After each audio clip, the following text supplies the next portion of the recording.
करने को निकली। उनमें 5 मूर्ख और 5 समझदार थीं। मूर्खों ने अपनी मशालें तो ली, परंतु उसके साथ तेल नहीं लिया।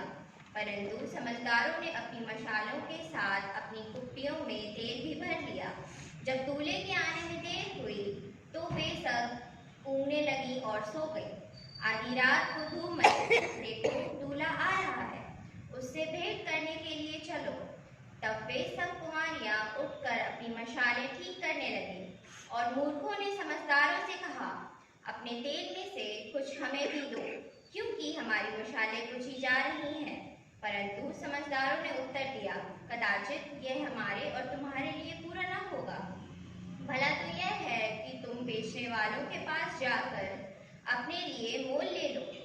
जब वे मोल लेने को जा रही थीं, तो दूल्हा आ पहुंचा, और जो तैयार थीं वे उसके साथ विवाह के घर में चली गईं और द्वार बंद किया गया।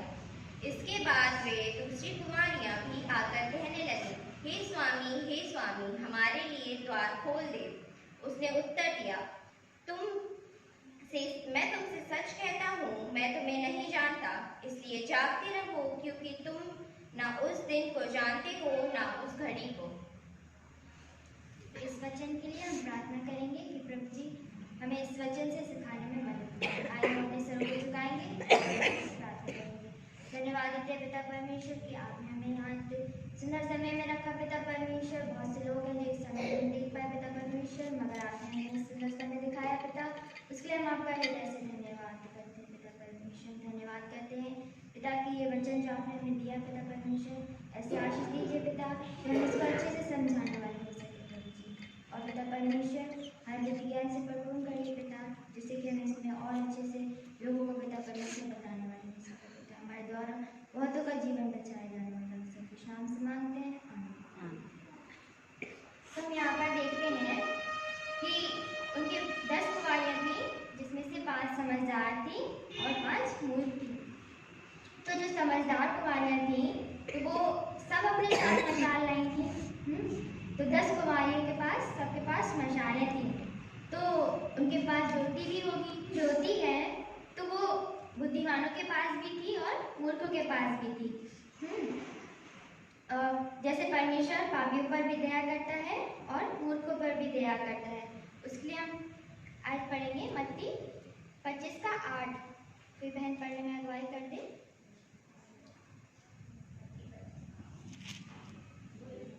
और मूर्खों ने समझदारों से कहा, अपने तेल में से कुछ हमें भी दो, क्योंकि हमारी मशालें बुझी जाती हैं।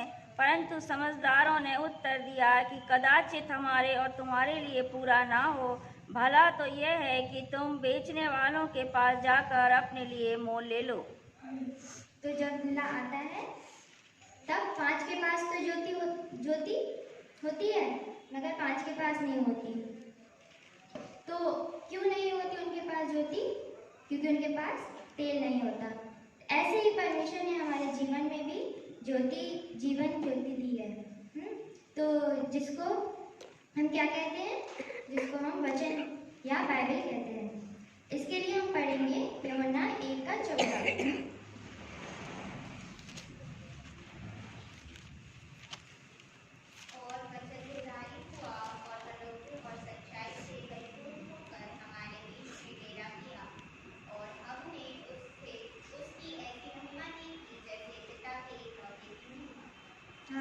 तो यहाँ हमें बताता है कि वचन क्या है? वचन देहधारी होकर हमारे पास आया, और वचन किस प्रकार आया? इकलौते की महिमा के। और इकलौता कौन है?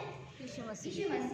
तो हम ये देखेंगे कि यीशु मसीह हमसे क्या कहता है। उसके लिए हम निकालेंगे यूहन्ना 8 का 12। यूहन्ना 8 का 12।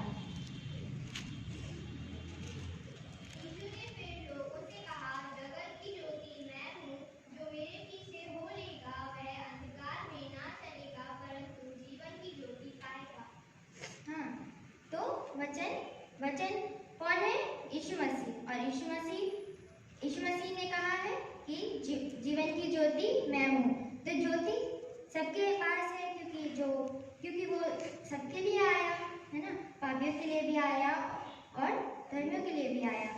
तो वचन है वो सबके लिए आया। तो सबको वो सबको क्या मिला है? मुफ्त में मिला है ना।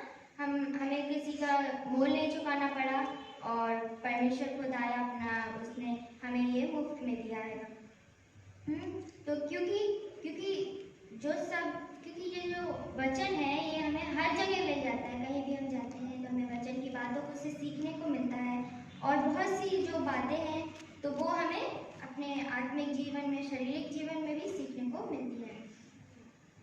तो ज्योति सबके पास है ना। तो है वो सबके लिए है। सब उसको मुफ्त में पढ़ भी सकते हैं। ऐसा नहीं है कि किसी को पैसे देने हो उसको पढ़ने के लिए, नहीं, सबको मुफ्त में मिलता है। मगर कुछ लोग हैं जिनके पास वचन तो है मगर उसकी समझ नहीं है ना। उसके पास ज्योति तो है मगर तेल नहीं है। और तेल किसके पास है? तेल वक्ता के पास है। मतलब वक्ता मतलब पास्टर के पास है। क्योंकि हम उससे सीखते हैं और हम भी तेल किससे लेते हैं? वक्ता से लेते हैं, क्योंकि ईश्वर ने उसको ठहराया है कि वो हमें सिखाए। और तेल क्या है? तेल है समझ, वचन की समझ। तो हमारे पास क्या है? तेल भी है और ज्योति भी है, समझ भी है और वचन भी है।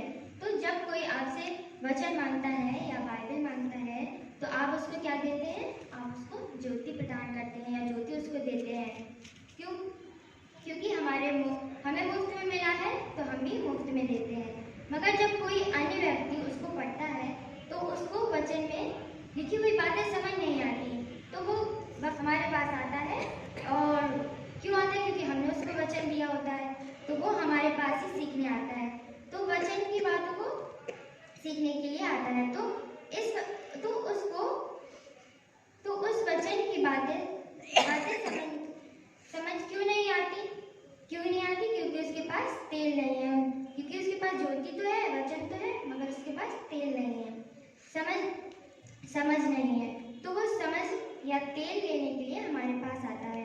तो हमारे पास ज्योति, समझ, तो हमारे पास ज्योति भी है और समझ भी है। तो हमारे पास जितनी समझ होती है हम उसको देते हैं। और जब हम उसको समझ देते हैं अपनी, तो हमारे में जितना सिखाया जाता है वचन से भी, बाइबल से भी, तो हम उसको सारा बता देते हैं। मगर फिर जब हम उसको सब बता देते हैं तो हमें भी फिर आवश्यकता पड़ती है सुनने की, समझने की। तो हमें भी तेल की आवश्यकता होती है। तो हमें तेल कहाँ से मिलता है?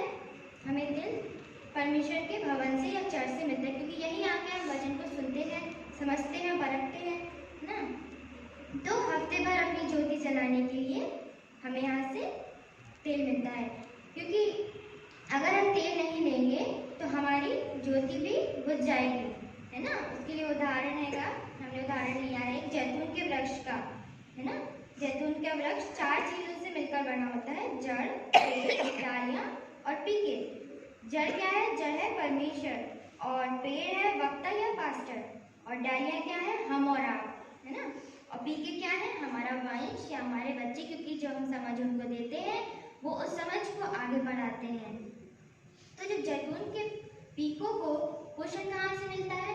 जैतून के पीकों को पोषण डालियों से मिलता है, और डालियों को कहाँ से मिलता है? पेड़ से मिलता है, और पेड़ को कहाँ से मिलता है? जड़ से मिलता है। इस प्रकार से पूरे एक श्रृंखला बनी होती है। तो मेरे कहने का मतलब यह है कि परमेश्वर समझ किसको देता है? वक्ता को देता है। और वक्ता किसको देता है? वक्ता हमें देता है, और हम अपने बच्चों को देते हैं, और बच्चे औरों को देते हैं, जिससे कि हमारी ज्योति भी जलती रहती है, बच्चों की ज्योति भी जलती रहती है, और उनके द्वारा औरों की भी ज्योति जलती रहती है। क्योंकि परमेश्वर ने कहा है, उसके लिए हम पढ़ेंगे यूहन्ना 15:1-5। परमेश्वर ने कहा है, जो डाली मुझ में है और नहीं फलती उसे वह काट डालता है। तो हम पढ़ेंगे यूहन्ना 1-5 तक। सच्ची दाखलता मैं हूँ और मेरा पिता किसान है। जो डाली मुझ में है और नहीं फलती उसे वह काट डालता है, और जो फलती है उसे वह छांटता है ताकि और फले। तुम तो उस वचन के कारण जो मैंने तुमसे कहा है शुद्ध हो। तुम मुझ में बने रहो और मैं तुम में। जैसे डाली यदि दाखलता में बनी ना रहे तो